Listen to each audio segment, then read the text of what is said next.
Bok, ljeto je, jako je vruće i u šumama ima borovnica. Kupio sam borovnice na placu i sad ovako ima ih podosta. Borovnice spadaju u super hranu, definitivno za sportaše.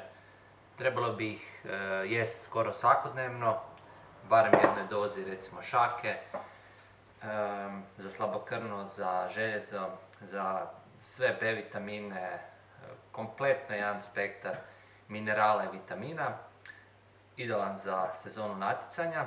A recimo, dobro ih je žvakati, ali ako ih imate ovak više, a ja sam kupio na placu, trebalo bi ih možda pomiješati sa sirom.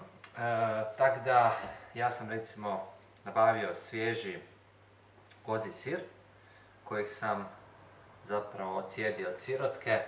Ovak izgleda, prekrasan je. Sad prvo što ćemo napraviti je, naravno, u naš legendarni blender ćemo staviti voće. Samo stavimo. Bitno je da prvo ide voće, a onda ide sir.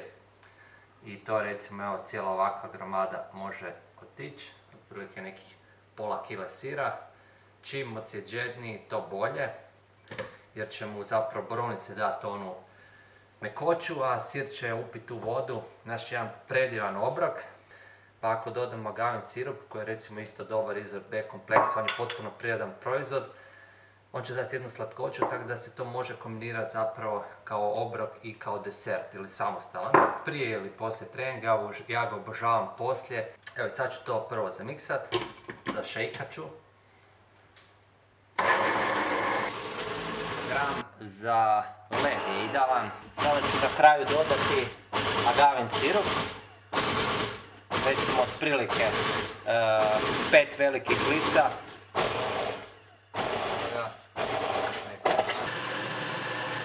Evo ga. Evo, to je bilo otprilike to. I sada ću na kraju samo dodati malo ruma, da dobije onaj malo jedan gešmak, ne treba puno. Naravno, kad imate djecu, onda napravite varijantu bez ruma, a recimo ako imate ovakav pripravak pa napravite sa marelicama ili breskvama, onda je rum i to stvarno idealno. Ili pogotovo ako je jako zrelo voće pa ono počne fermentirati, samo bacite, miješajte sa sirom, iskoristite. Ljeto je točno pravi period za to. Evo, sad ću ja to poslužiti. Dakle, rekli smo, stavit ćemo u čaš.